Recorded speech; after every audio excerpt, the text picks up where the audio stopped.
Hello there, beautiful podcast fans, and welcome to Series 2, Episode 4 of the How Uncivilized Podcast. In today's episode, we battle on through the deep lagoons of Rogue One, focusing on the hyper-intelligent Galen Erso. Enjoy!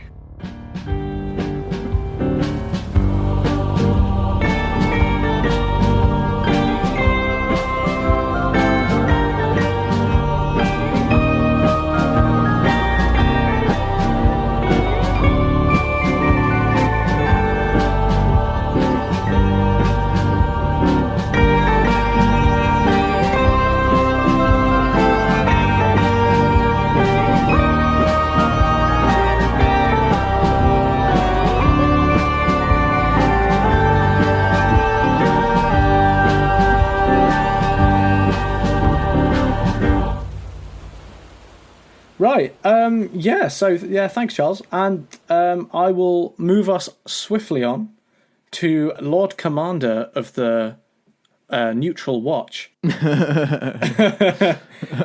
Erso. Lord Commander of the... Don't talk to me, I'm working. Yeah, exactly. Oh, dear.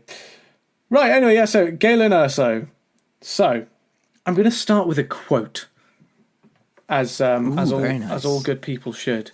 As all good essays do. Indeed. This is Galen Erso speaking, using his words. Here we go. Hold on to your hats. Be at the edge of your seats. Grab a cocktail. This one's a good one. Is this the quote? Yeah, the whole quote's just build up. It's all preamble.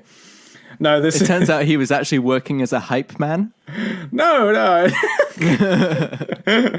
Yeah, actually, he was the first MC for DJ Khaled. Anyway. Oh man, sorry. This whole time I was actually studying hyping space. I'm teaching people how to get a space hyped. Oh my god, there's a seal in your room now. Yeah. Well, you know what happens when that door's left open. Anything can walk in.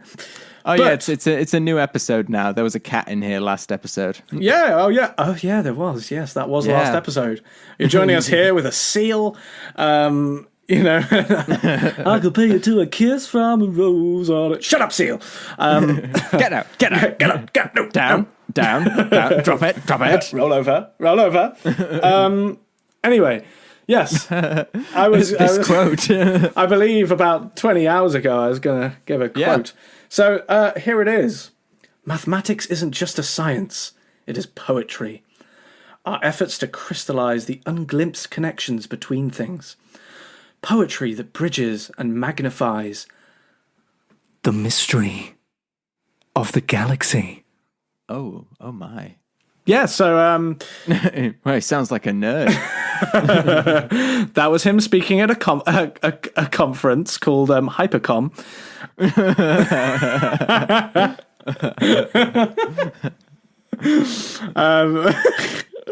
So yeah, I mean, I think he really hits the nail on the head there about Absolutely. Science.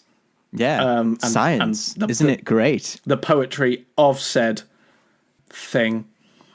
Yeah, so anyway, so let me give you a bit of background on Galen Erso. I'm just imagining Galen doing like a speech for wannabe scientists, like getting kids interested in science, just being like, I was like you, I was pretty cynical, but then, you guys like music? Well, maths is kind of like music. It's interesting you say that because I have a tasty little tidbit moving. You guys like rock and roll? Well, Pythagoras, he was kind of the original rock and roll star. Wow, those were the worst kind of teachers. Oh, they were awful. Just like a whole remix of a Jimi Hendrix song with just like the theorem in there or something, Yeah. All along the 90-degree angles. Anyway, Yeah, so he was born on the planet of Grange in 56 BBY. For those who don't know, BBY stands for Big Bad Years. Nice. No, of course. If you've watched us from Series 1, you'll know that BBY stands for Before Battle of Yavin, because apparently that was the biggest battle yet. But, I mean, I would probably dispute that. It's the only significant event which ever happened in Star Wars, so... Apparently so, I mean... Good to arrange that. You couldn't have based it around, I don't know, before the Empire and after the Empire? What I think, it makes it feel very fanficky almost, because it is definitely a date system created by the fans, because it's literally from, like, episode 4 is year 0. Or like the first film which came out, that's year 0, and everything else is worked out around that, which I guess is a sensible way to do it. But in terms of the actual lore, you'd think the Galactic Empire being established, that would be a year 0. Oh, you'd have thought so. So. But alas, no. Nope. The Star Warsologists of today have made a judgment, and we are to accept humbly the... Damn them and their very convenient dating system. Indeed. Damn them all to heck. But yeah, so anyway, as I was saying, the first fact I've written down, he was born on the planet of Grange. Grange, coincidentally, was a shithole.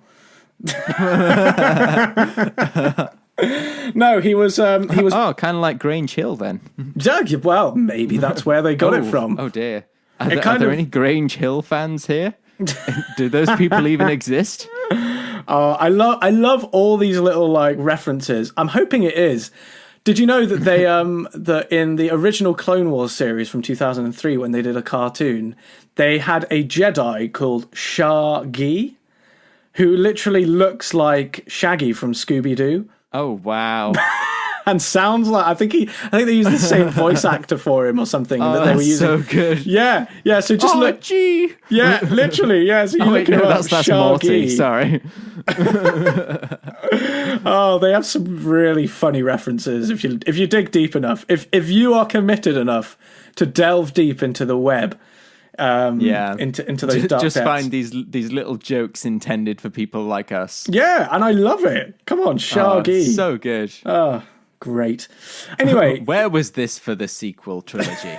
Exactly. It's calling out. It's crying out for a bit more, tongue-in-cheek humor, I think. The best joke was the Max Rebos, and that was in an alternate script. Yeah, I know. I'm so let down by the sequel trilogies. All they tried, though, was forced, like, Marvel-style humor. I felt like they were competing with that, but it took away from the whole thing. But anyway, we won't dwell on that. We are in Rogue One. We're in the good stuff right now. Now you've reached the second bullet point of your notes, let's keep going. I know, but at this rate, this episode's going to be like 3 hours long. That's all right. I can cut it down. I'm sure you can. Just you talking. The magic of editing. Yeah. Oh, yes, I'm sure. We'll be speaking at 3 times speed. But on the the easiest way he was given to a high intelligence. His mother would come to his needs to be busy. But yeah, anyway, really impressive. Well done. Thank you. I pride myself on talking crap. So anyway, he was born into a poor family in a poor neighborhood. So he was in a poor neighborhood on Grange. Man, that's bottom of the barrel. It really is. He did come from a bottom of the barrel family. Yeah. He was gifted with high levels of intelligence, and his mother recognised this pretty early, and she provided whatever he needed to keep his mind busy. Obviously, credit pending. So if they had the money, they'd invest in it, but if not, then obviously they wouldn't. So the things she got him were a chemistry set. Yeah, makes sense for him, Yeah. I think it definitely makes sense. She got things called datacrons, which are pretty self-explanatory. They're like holocrons, but just for not Jedi people. Just your for data, average for Joe's information. holocron. Yeah, exactly. So if holocrons are like iPhones, datacrons are like when everyone had those Nokia Lumia phones. Oh, definitely. Yeah. Or when where everyone had that BlackBerry craze. Do you remember that? Yeah. And BBM, BlackBerry messaging. That was a... Oh man, that was never a whole had a thing. BlackBerry. I did have one of the Nokia Lumia ones, though, and I really liked that phone. That was a good phone. Do you know, I had a Nokia, actually, when I was a lot younger, and I'd regularly launch it at walls, and... It was fine. Yeah, it lasted really well. I mean, the phone took a fat beating. I mean, it was incredible the amount of times I either dropped it or purposely threw it at a wall. So I once accidentally threw my phone across the room because I'd got this. In hindsight, this app is a terrible idea, but it was a golf app where you actually swung your phone to, like, hit the ball. And so that's obviously going to end horribly. Threw my phone just across the room, and I was like, oh, that phone is destroyed. But no, it was absolutely fine. Well, you know what? I hate to say it, but I'm going to say it, they don't make them like they used to. No. It's fair to say I never played that game ever again after that time. That was that. That was done. I remember, like, you used to have so many, like, different apps with our smartphones. I remember we used to play a range of different apps, from the Game of Life to Monopoly to to what was it? Oh yeah, Call of Duty Zombies. We played that as well on our COD phones. Zombies. Oh yeah, that was good fun. I remember a friend brought in their, like, iPod Touch, and we used to play it on our lunchtime. Yeah, it was great. It should be fair, it was good fun. Like they really did it well. But then also they had these, like, gimmicky apps where you could pretend your phone was a razor, and everyone in our school used to do that and try and, like, shave. Fake shit, be like, oh, I'm shaving your head. And everyone would be like, oh, wait, what are you doing, mate? Oh. Yeah, just go ahead and shave it. Do you also remember when they first came out, there was this app where you literally downloaded it, and do you know what? I thought it was amazing at the time. Absolutely amazing. And it would just be a pint of beer. Oh, I'm so glad you mentioned this. I was going to bring this up next. Of the pint of beer app. Yeah. I mean, it was like you could tip it and it, like, moved with your it was incredible. It was revolutionary then. And you could be in school and you could pretend to be pouring a beer. I know, it was great. Obviously now you look at that and you go, well, I mean, that's pretty basic. Everything's got motion sensitivity in it nowadays, but then it was just like, flipping heck, that is so cool. Blew my Look at mind. me drinking a beer in school. I am just the coolest dude. Oh, so good. Yeah, those were the days. Those were the days. Yeah, he got basically a chemistry set, Datacrons, and then the most interesting one for me was that he got a music synthesizer. Oh, that's cool. Yeah, so I was talking to. Did he play some jizz on it? Oh, why did I know you were going to bring that up? I hope he did. Obviously. I hope he played I'm going to bring jizz. it up. I hope he played all of the jizz all of the time. I'm very consistent in bringing up the name of Star Wars' most popular genre of music. Well, to be fair, that genre was playing in A New Hope, which is the first one, and given that the film was set right before The New Hope, you'd have thought that jizz was a common thing. Yeah. Especially in that time. That jizz would be everywhere. Yeah, when they were trying to publicize jizz, they'd have jizz all over the walls. Jizz would be on the fucking bars. Jizz would be. That's the thing. In people's hair. You want to put it in the hands of as many people as possible. You know what, mate? When jizz gets in your head, that's when you've really taken in a lot of jizz. You've had jizz inside you for a long time, and now that jizz is just fermenting in your head. Is this too far? Can we still use this? I think it's fine. It's fine. I mean, it's a musical genre. I mean, this is all just foreplay.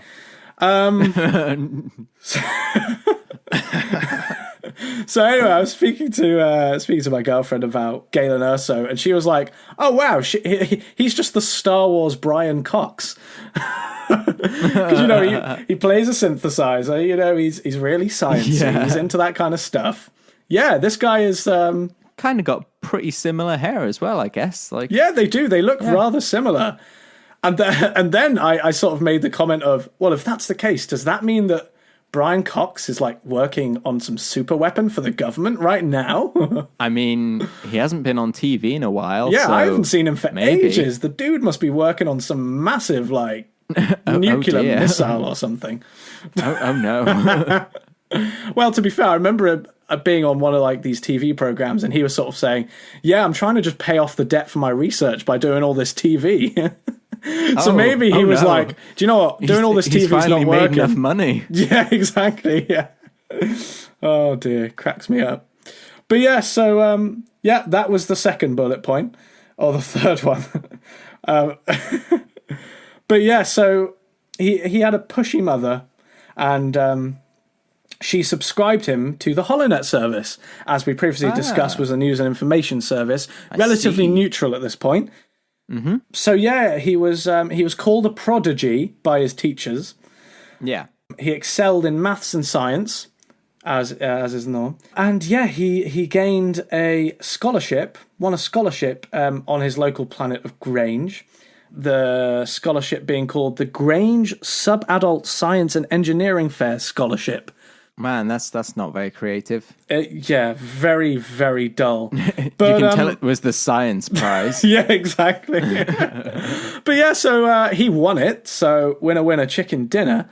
Good for him. But yeah, he'd often come up with academic formulas and theories that surpassed his understanding. What? Yeah, and mystified his instructors. One of his solutions was eventually submitted off-world by a mentor. And the submission brought Galen into the attention of the Republic Futures program, which was a program designed to collect the best and brightest students from across the stars to become Republic's next generation of leaders, scientists, and citizens. So quite a high privileged place. Wait, citizens? You mean is the Republic the kind of place where it's like you have to be this intelligent to get in? Well, man, this is really... Yeah. We're learning a lot about the Republic today. Good grief. I mean, yeah, I imagine that's probably why there was a big old downfall. Yeah, especially if that's your system of just intelligent people only. Like, yeah, it's very elitist in the Republic. That's really bad. Yeah, they had their problems too, you know. The Republic was no great place either. You know, I mean, people say the Empire had its problems, and that's how the Empire happened, from the problems of the Republic. Exactly. I mean, you know, it kind of engineered the Empire itself. Yeah. But yeah, so anyway, what was I saying? So yes. So that's Grange like Science Prize and you know, Achievement Award, whatever it was. Yeah. Something or something like that. Actually, let me read it out again. The Grange Sub-Adult, which is a weird way of putting it. That's a very condescending way of saying it. The Grange Sub-Adult Science and Engineering Fair Scholarship. Why don't they just say the Grange Youth Science and Engineering Fair Scholarship? Sub-Adult just sounds really weird. I don't know. Because the Republic is a terrible place to live. Yeah. It's kind of backwards. But there we go.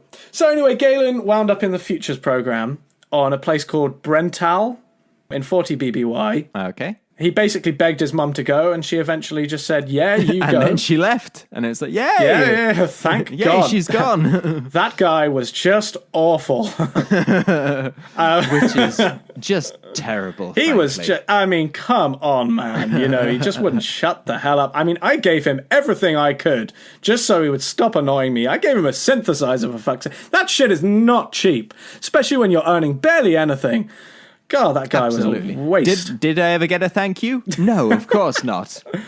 Glad to see the back of him, to be honest. Oh, exactly. Thank the Lord. But yeah, interestingly enough, when he was there for only a short time, he received news that his mother had died of an illness. Yeah. Oh. So he literally turns up, dear. leaves his mum, and then within a few weeks, he finds out his mum's died.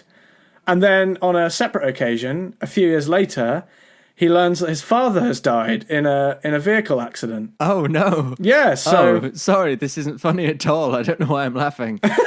I mean, it's really terrible, but equally hilarious. It is kind of a coincidence that they they get rid of him and then suddenly die in mysterious circumstances. Yeah. It's almost as if they want to never see him ever again. I think they're just trying to tie up these weird loose ends. They're just living for it later up on the Grange, you know, finally able to do whatever they want now that their annoying child has left them. Yeah, and apparently doing whatever they want means dying. Yeah. Apparently they just wanted to die. The kid literally drove them to death. This is quite something. But yeah, anyway, moving swiftly on. So what great parents. Yeah, well, I mean, obviously they are just winners. Anyway, following these losses, he became best friends with architecture student Orson Krennic. Yeah. Dun, dun. Oh, he did architecture. Yeah. Oh man. Yeah. That's so like Krennic. He would be an architecture student. Yeah. I'm surprised he's not like a lawyer or something. Yeah. Gone into galactic law. Nah, man. He would do that. He's just one of those guys. But yeah, by graduation, Galen graduated with top honours in the Brental Futures program. Mm-hmm. So he was, I assume that's good.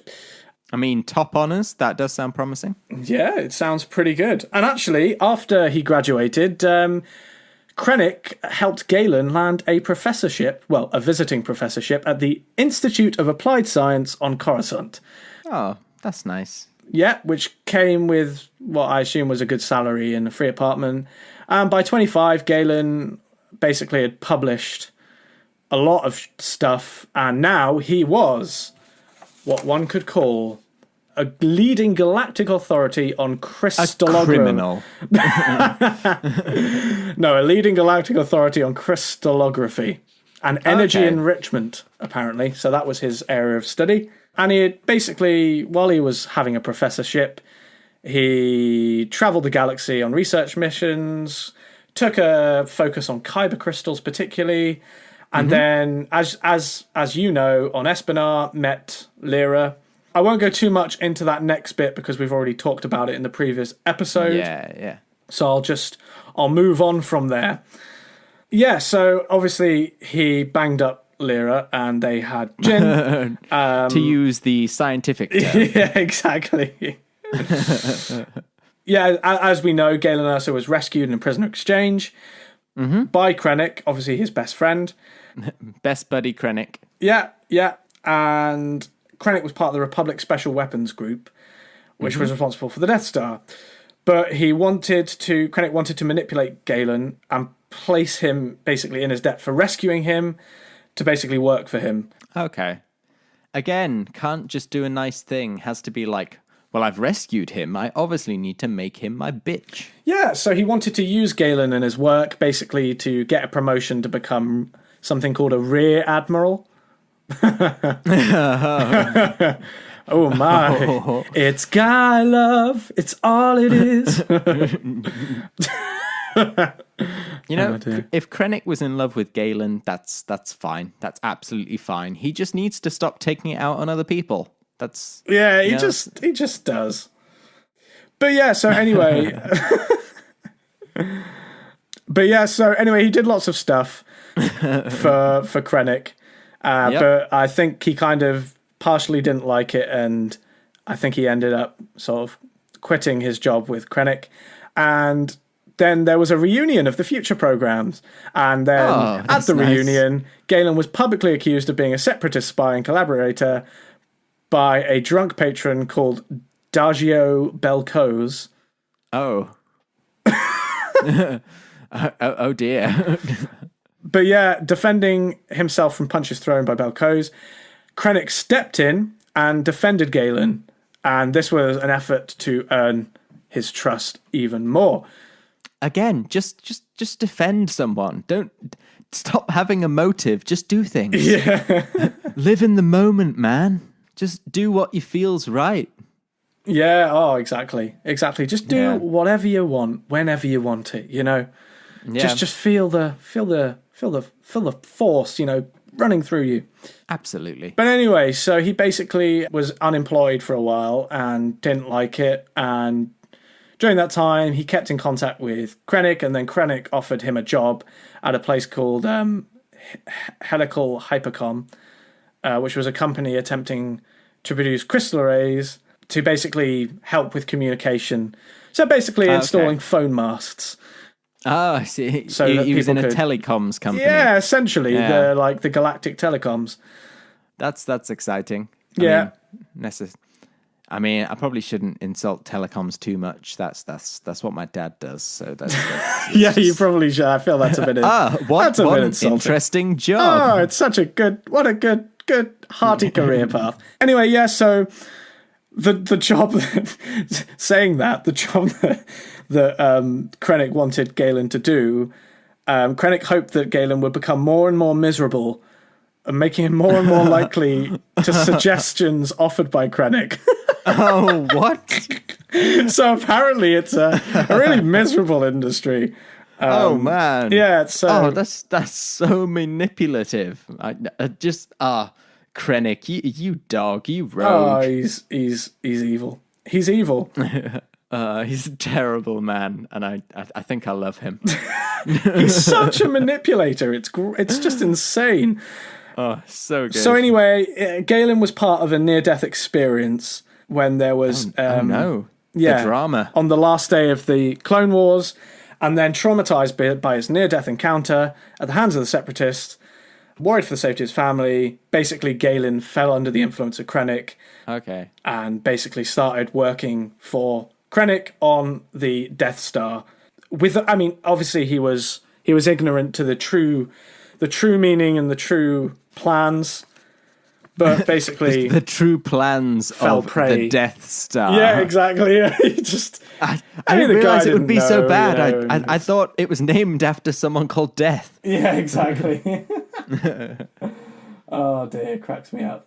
Yeah, so anyway, he did like a lot of work for that. Eventually he became suspicious of why Krennic wasn't giving him examples of the implementation of his research.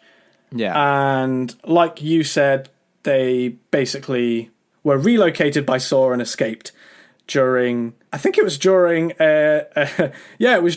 parade called the All Species Week, a holiday event that saw the streets and skylanes of Coruscant jammed with partygoers.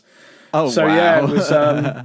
Yeah. Basically, they left on the equivalent of the, what's it called, like the Macy's Day Parade. Yeah, pretty much. It was. That's great. So they escaped there, and obviously we know the rest, what happens there. He worked on a farm for a bit, man.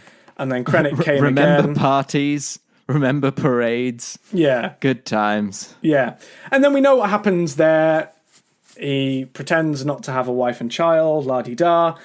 And that was while they were still there. Yeah, pretty much. And then the rest is pretty simple, really. He tries to recruit Bodhi Rook, who he gives a message to, because while he's been working on the Death Star, he's put in a special hole, a blowy-uppy hole, and Death Star blowy-uppy hole. Yeah, and they get the plans, and then basically he's blown up on a bridge, and then Jyn finds him. So anyway, I don't know why I'm laughing. This bit is very sad. So yeah, it is very sad. Yeah, so Galen died from wounds in Jyn's arms when Jyn revealed herself to him in the final moments. So that brings us round to the questions, basically, so your questions were, where was Galen Erso hiding? Which we've kind of answered. We've answered that. You've answered that in the previous episode. It was on basically the planet Lama. Yeah, exactly. Question 2, obviously you've answered in the previous episode, which is Lyra's tough. What's her story? You've already nailed that. Question 3, Galen Erso doesn't own a raincoat.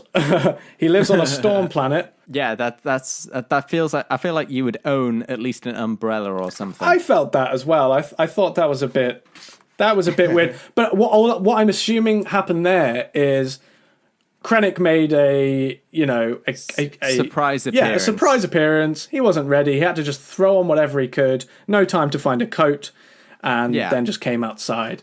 Maybe there's like an industrial sized like drying thing in the door. I guess because it's like a storm planet, raining all the time. Maybe they just have a dryer when you walk through the door, so you can be soaking wet. Yeah, it could be, couldn't it? Dry. Maybe they do. Maybe they just have the technology where getting wet really isn't a problem. The future. Wait, no, the past. A long time ago. The past, the distant, good time. The distant, far away past. The past, which is somehow the future.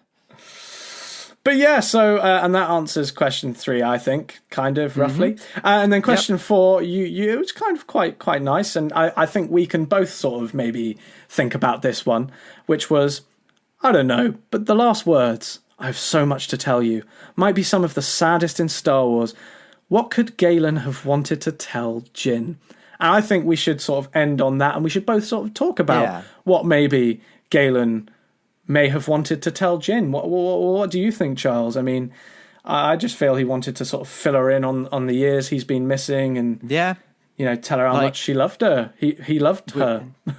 We could say it's something technical to do with the plot of essentially saying like, here are the Death Star plans. I can tell you all about it. This is my plan. This is what I've done. Yeah.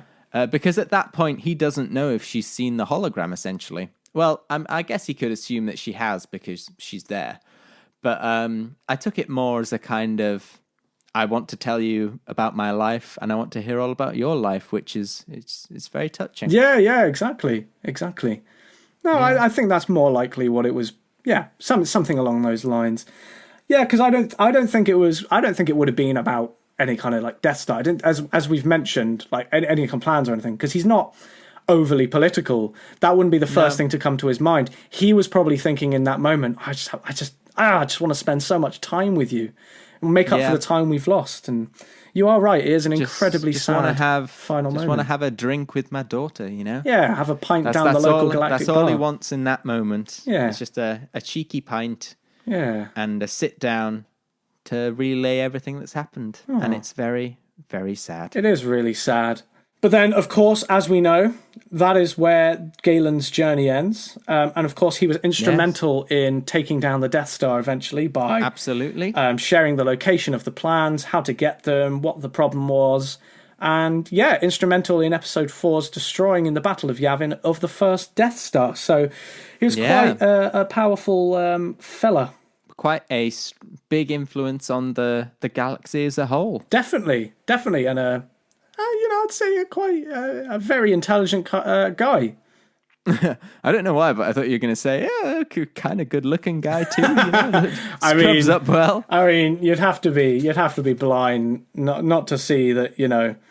What's his name? Mads Mikkelsen. Yeah, he is just beautiful. He's a very attractive man, but he's one of those like weirdly attractive people where he's got a distinctive look to him, which you're like, I'm intrigued. You've caught my interest. It's rough and gruff. It's sort of like he's unfinished, and I could finish him off. Mads Mikkelsen, beautiful. Seems like a lovely guy. Yeah, I mean, not so much in Hannibal where he plays Hannibal, but even then he's weirdly attractive in that film. Yeah, I don't know what that says about me as a person. I'd probably say for me, the only film where I don't find him overly attractive is Casino Royale. He's weirdly sweaty in that film. He's a lot of sweaty, a lot of liquid coming out of him, and I kind of find that a bit just not right for me, really. I mean, forget the whole bleeding eye thing. Just, a lot of sweat in general. Yeah. Of just a very greasy man. He really is. He's a greasy boy. He's yes, very greasy. Greasy man. Greasy boy, greasy man. But yes, I suppose that sort of brings us to a close of this sort of Jyn's Parents episodes and this one on Galen Erso. Do you have anything else you want to kind of add, my dude? I only want to say I really liked learning about these two characters. Like they're two people who, especially Lyra, who appears so briefly in the film. Yeah. It was just really nice to flesh out her story because I think they've done a really good job in the extended universe of really developing them as characters, even though their time on screen is very short. Oh, definitely. I really enjoyed learning all about them. They've definitely fleshed them out, which is really good to see. Sometimes you look up these characters and you just see that there's not much on them and they haven't really put effort into doing anything in terms of their backstories. But these ones, like you say, very fleshed out, very good to learn about them, I think.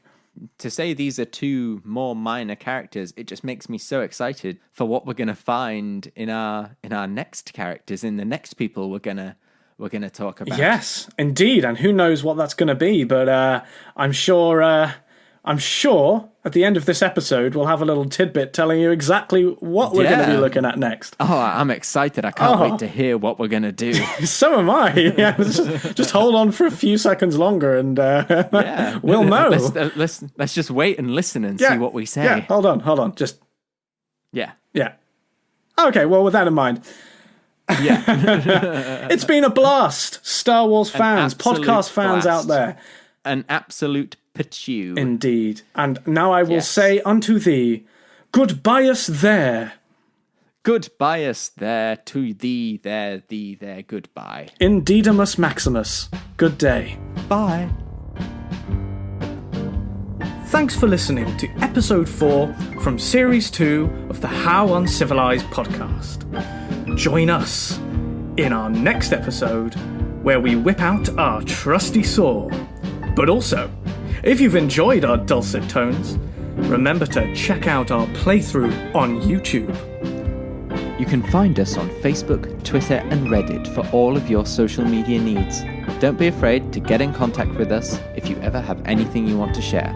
We've also got YouTube, where you can find all of our previous episodes as well as our playthrough of LEGO Star Wars.